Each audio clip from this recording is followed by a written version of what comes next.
Bueno, señores, bienvenidos a un nuevo vídeo. Este vídeo tenía muchísimas ganas de grabarlo. Es un vídeo que nos vamos a centrar en hablar del carbón activo. Es un material filtrante muy útil, muy práctico, es uno de los más usados, pero también, en mi opinión, es uno de los grandes incomprendidos de la acuariofilia.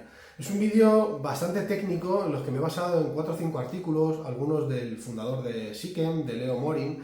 El fundador de Sikem, para el que no lo conozca, es científico y era aficionado a la acuariofilia. Empezó creando un producto que se llamaba Cupraplex, que hoy en día se sigue comercializando como Cupramine, y es uno de los aditivos de cobre más vendidos y de los más interesantes que hay en el mercado.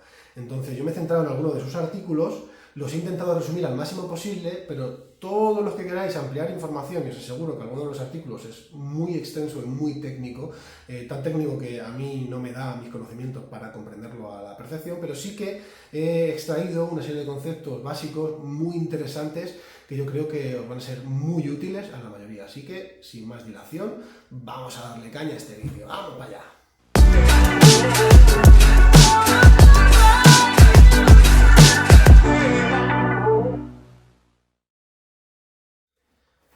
En este vídeo prácticamente todo lo voy a leer del guión que me he preparado. No quiero que se me olvide nada y quiero expresarlo exactamente como lo tengo escrito. Entonces voy a ir leyendo y si tengo que añadir algo más lo añadiré, pero voy a ir leyendo como si en una workshop estuviéramos, ¿vale?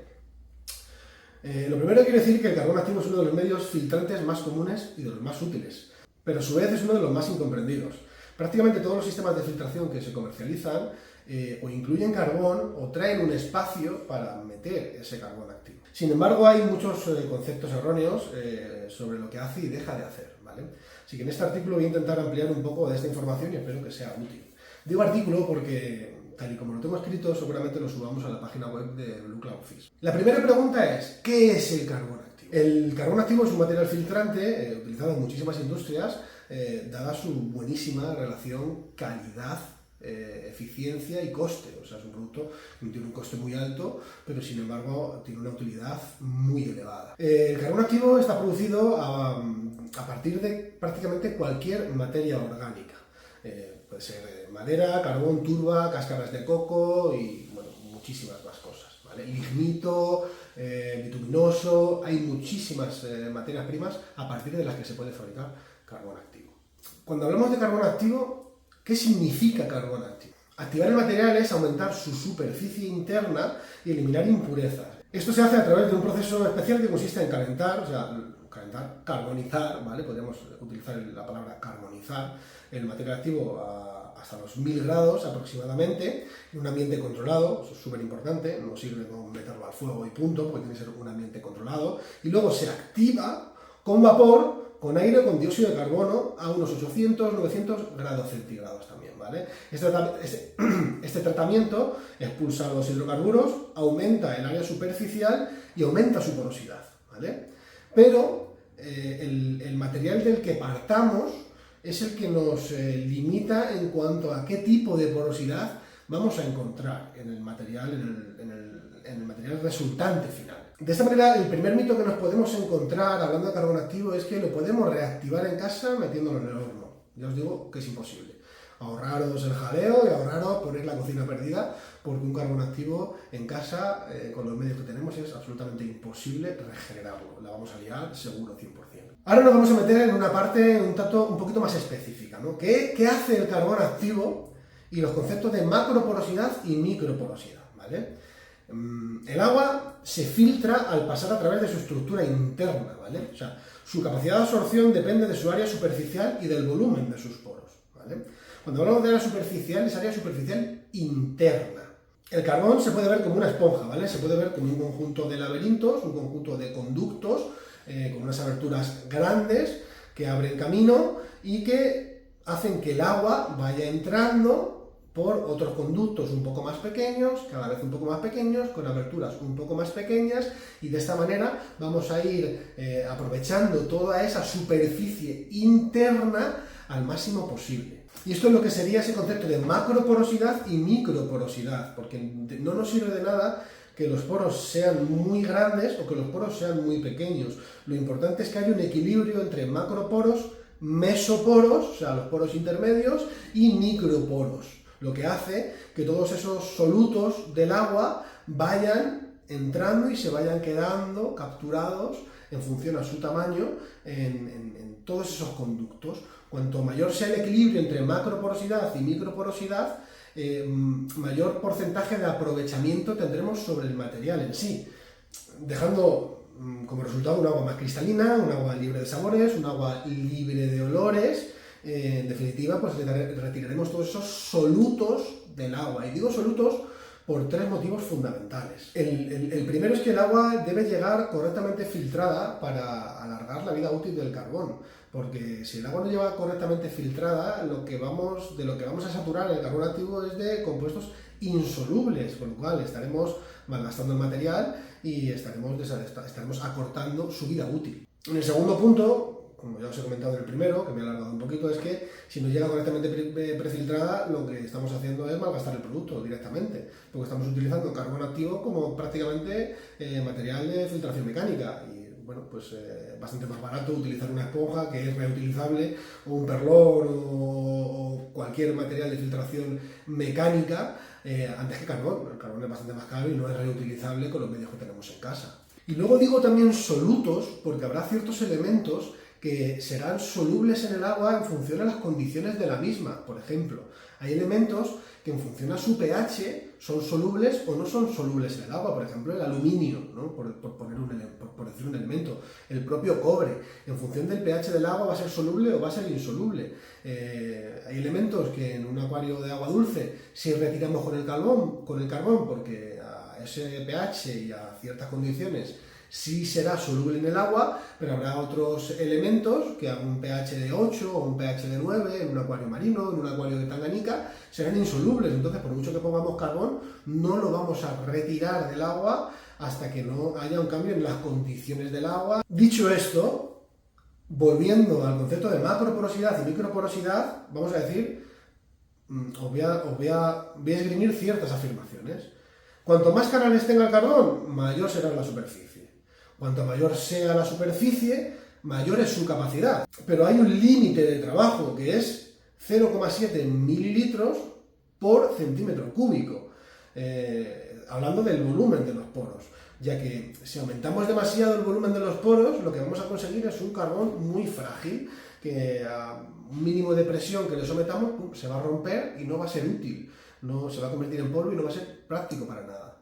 Y por otro lado, por mucho que aumentemos la superficie interna del carbón, si esos poros no van disminuyendo en tamaño a medida que nos sumergimos dentro de la estructura del material como tal, el material va a ser mucho menos eficiente, porque si dentro solamente tenemos microporos, no va a ser un producto eficiente en cuanto a filtración de agua, va a ser un producto muy eficiente para filtrar gas. Por ejemplo, el carbón de cáscara de coco es un carbón que funciona muy bien, pero funciona muy bien filtrando aire.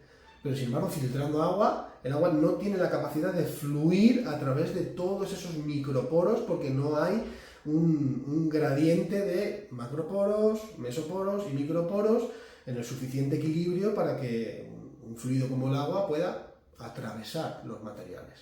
Este concepto de macroporosidad y microporosidad es aplicable también a materiales filtrantes biológicos, muy importante, y todavía no he escuchado a nadie en habla hispana hablar de ese tema. Nosotros hablaremos de ello en un próximo vídeo. Por otro lado, se ha escrito mucho sobre el carbón activo, ¿no? Muchos autores desaconsejan su uso porque eliminará elementos traza del agua, ¿vale? Pero es una afirmación, en mi opinión, demasiado genérica y demasiado arriesgada. Los elementos traza, por definición, son los elementos que se encuentran en una concentración de 0,001 en el agua. Y esos elementos son muy poquitos. Yo tengo aquí algunos enumerados. Son el cadmio, el selenio, el cobalto, hay bastantes más, pero bueno, he puesto 2 o 3 simplemente por poner un ejemplo. Muchos de estos elementos que he mencionado y otros que no he mencionado, hay muchos más, ni siquiera se ha demostrado su utilidad en acuariofilia, su utilidad en cuanto a los corales, si los utilizan o no los utilizan, su utilidad en cuanto a plantas, tampoco se ha demostrado, con lo cual no me parece tan importante que en un momento dado puedan retirarse esos elementos. De hecho, algunos de estos elementos podrían ser realmente tóxicos incluso en una baja concentración. Y luego, buena parte de ellos les pasa lo mismo que hemos hablado con anterioridad. A ciertos pH, sobre todo en pHs altos, son totalmente insolubles, con lo cual, a lo mejor en un acuario de Tanganica, aunque haya cadmio o haya selenio en el acuario, no es soluble en el agua, con lo cual no afectará a las especies que mantenemos, ¿vale?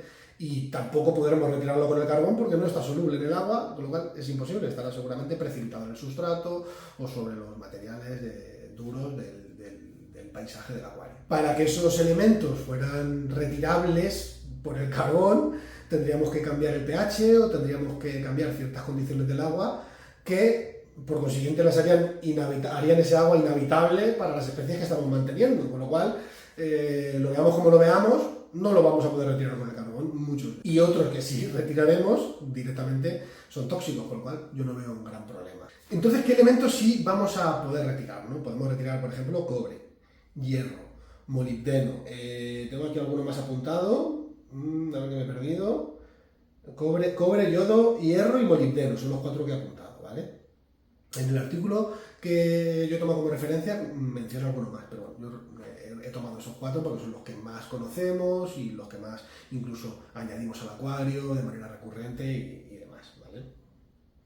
Estos elementos, por definición y por el nivel de concentración con el que trabajamos, no son elementos traza, son micronutrientes, porque el hierro, por ejemplo, lo solemos trabajar a 0.1, 0.2, 0.05, y esa concentración no es de elemento traza, es de micronutriente. Entonces, si queremos hablar con rigurosidad, no retiraríamos elementos traza, retiraríamos algunos micronutrientes. ¿Qué pasa con estos elementos traza? Por ejemplo, el hierro.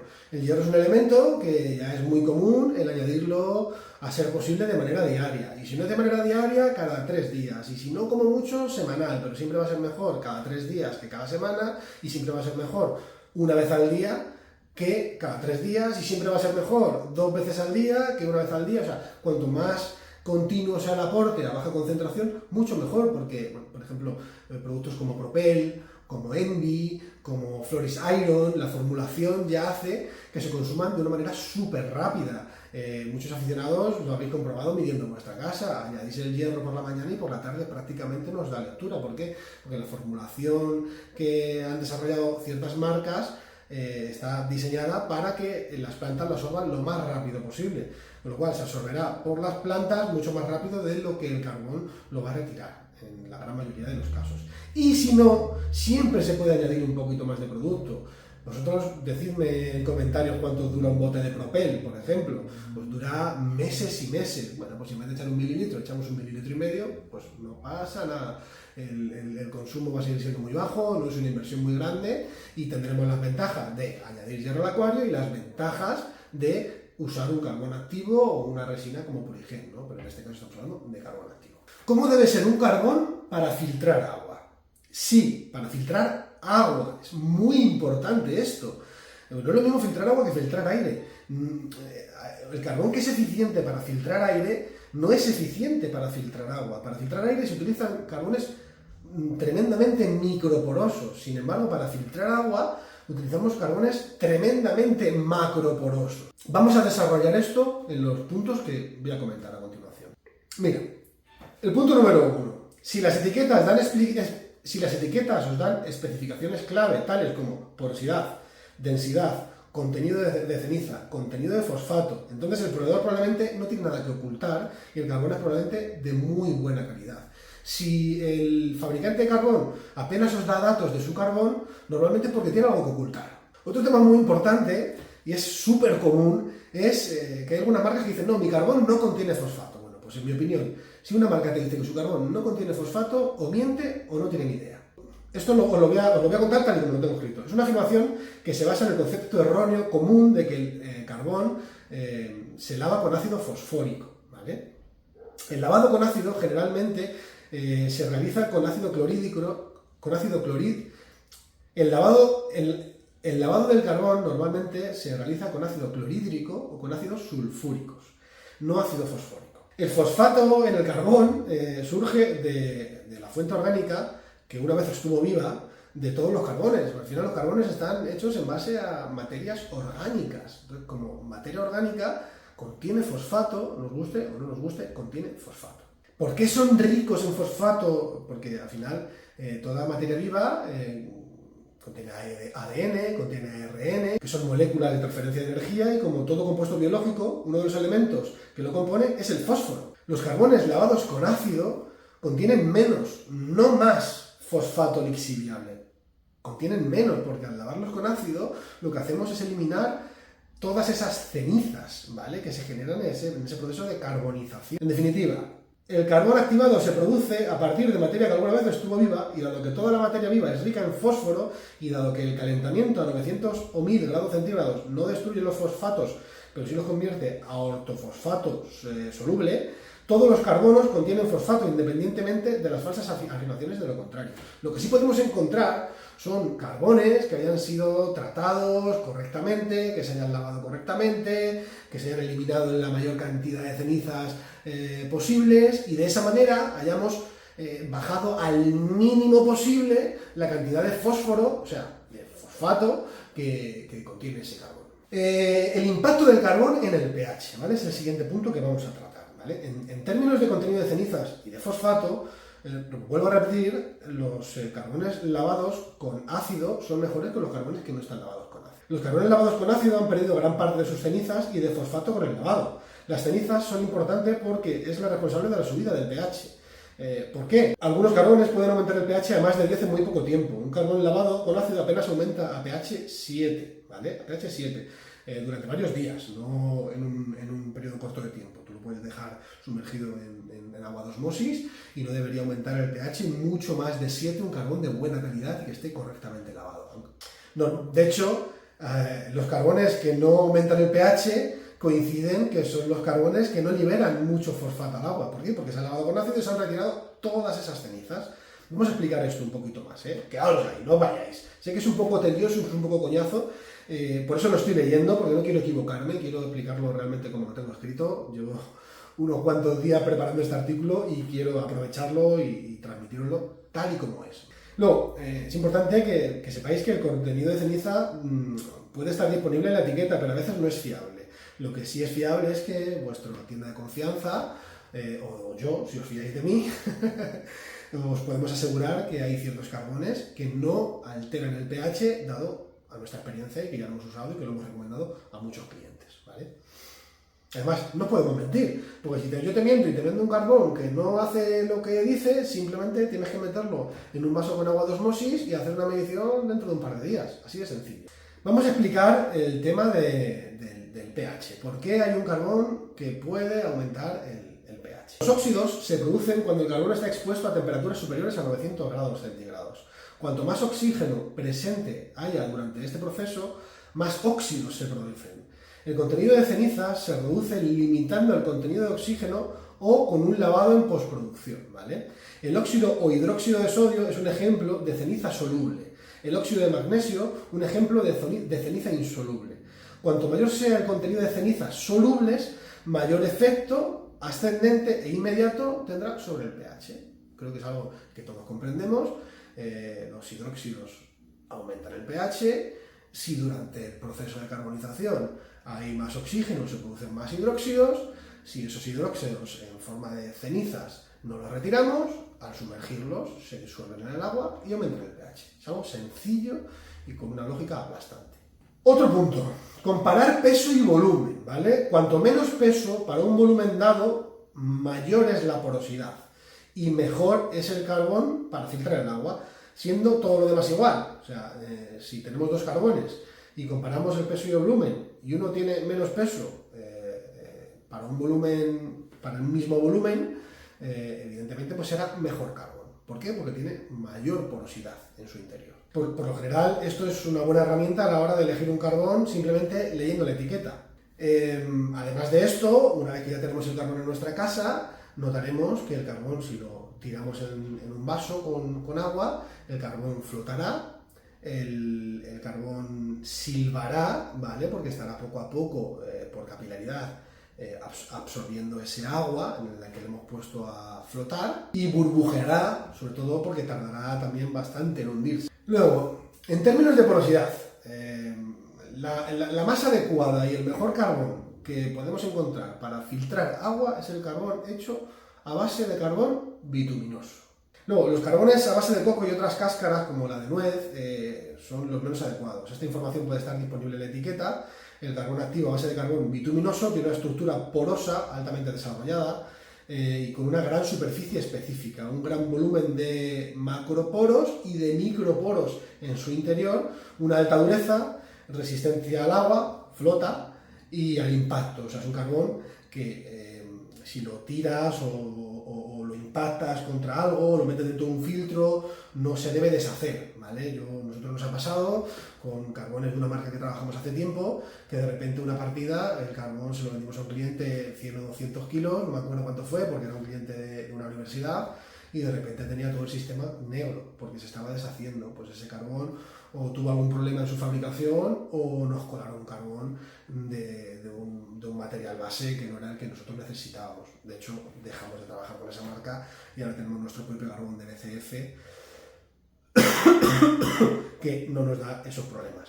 Bueno, en definitiva, el carbón bituminoso tiene una alta capacidad de absorción de solutos orgánicos, de cloro libre, de gases y de ciertos metales pesados en el agua, ¿vale?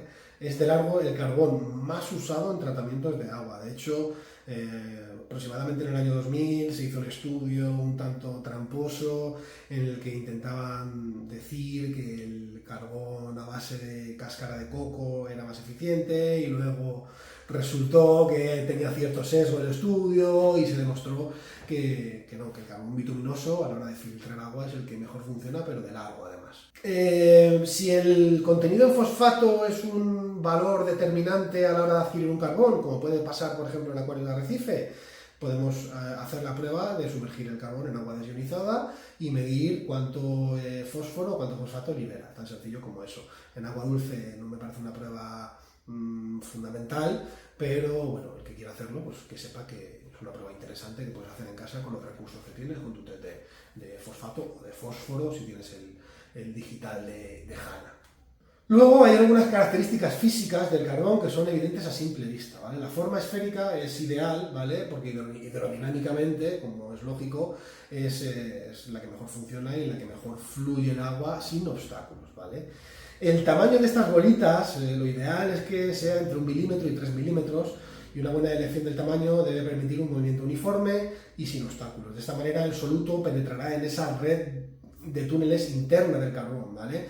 Es importante el tamaño del grano, porque fijaos la diferencia que puede haber. Si el tamaño es el correcto, por ejemplo, Matrix Carbon, que es un grano de 2 milímetros, bastante uniforme, normalmente, antes de agotarse, utilizamos un 90% aproximadamente de la estructura interna del carbón, o sea, casi agotamos el carbón al 100%, ¿vale? Sin embargo, si nos vamos a un tamaño de 5 milímetros, 6 milímetros, 8 milímetros, un tamaño como de un guisante, la parte de la estructura interna del carbón que vamos a aprovechar antes de que se agote, antes de que se sature, pues no va a sobrepasar el 50%, un 40 o 45% aproximadamente, según los estudios en los que yo he estado indagando. Luego, los carbones de pellets, ¿vale? Los carbones con una forma cilíndrica son carbones diseñados específicamente para filtrar aire, ¿vale?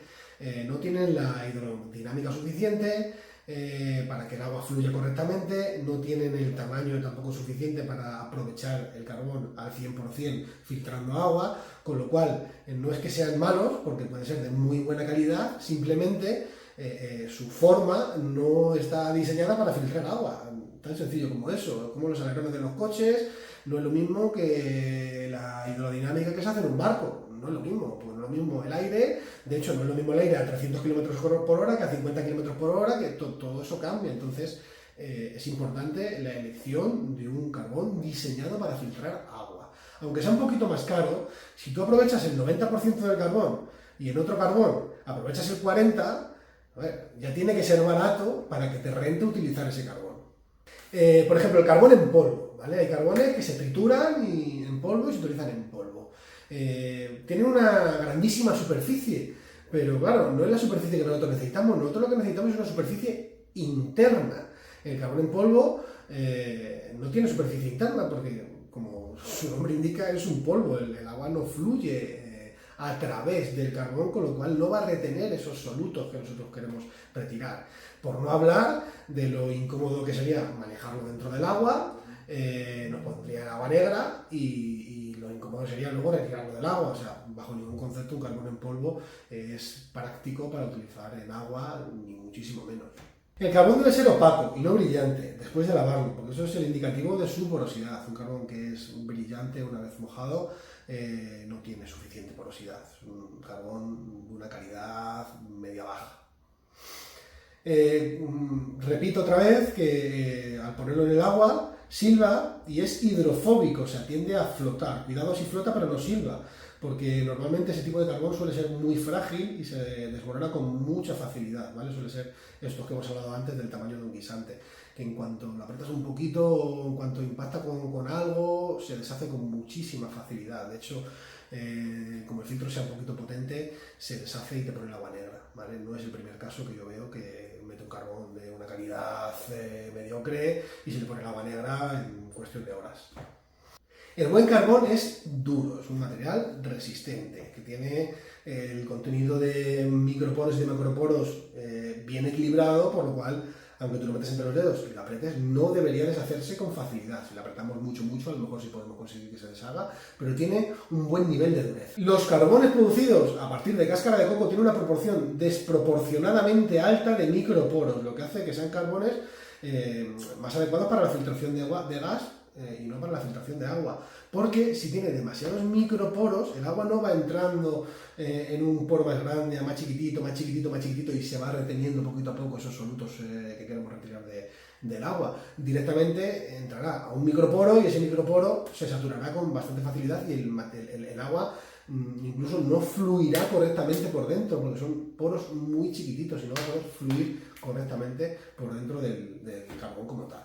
Luego, los carbones a base de madera y de carbón de lignito, por otro lado, tienen un contenido macroporoso desproporcionadamente alto, con baja cantidad de mesoporos y de microporos, ¿vale? Dando carbones con un gran volumen de poros, pero con una baja capacidad y sobre todo muy frágiles. Es lo que os decía, esos carbones con tamaño de guisante, que los apretas y se rompen con mucha facilidad. En definitiva, carbón bituminoso, sin lugar a dudas, es el que mejor proporción tiene de macroporos, mesoporos y microporos. Por último, el modo de empleo del carbón. El modo de empleo, lo ideal es colocarlo en una bolsa de medios reutilizable para mantenerlo en su sitio, sobre todo, y para poder extraerlo con cierta facilidad, incluso para darle un aclarado, ¿no? Que otra de las cosas importantes que hay que hacer con el carbón antes de meterlo en el filtro es darle un buen aclarado, quitarle esos excesos de polvo, del roce, del transporte. Y luego, por último, yo prefiero usar una cantidad pequeña y cambiarlo a menudo el carbón. O sea, yo prefiero utilizar unos 100 mililitros cada 100 o 100 y pico litros y cambiarlos cada 3 o 4 semanas que meter más cantidad y aguantarlo 2 meses o 3 meses, ¿vale?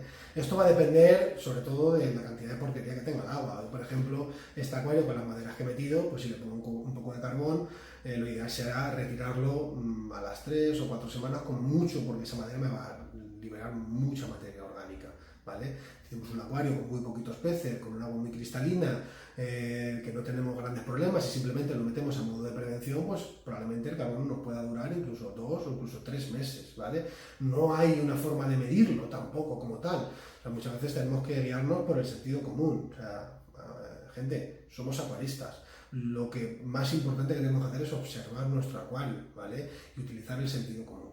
Muy importante. Bueno, gente, hasta aquí el vídeo del carbón. Hay mucho más que hablar del carbón, pero ya os digo que los artículos que yo he utilizado tienen una cantidad de información abismal. Os lo voy a dejar linkeados abajo para que les echéis un vistazo y el que tenga los conocimientos y la paciencia suficiente, que le eche un vistazo porque hay mucho más, hay mucha más tela que cortar sobre el carbón activo, ¿vale? Entonces, ya os digo, espero que os guste, que os sea útil, compartirlo con vuestros colegas, dejad un pedazo de like y darle a seguir, macho, que es gratis, como digo siempre, no me da dinero, bueno, a mí me hace ilusión que me sigáis, que me comentéis lo que os opináis, el carbón que utilizáis, si el vídeo os ha gustado, si os ha parecido una porquería y todo. Así que, gente, ya sabéis, antes que Aquascaper somos acuaristas. ¡Caña ahí!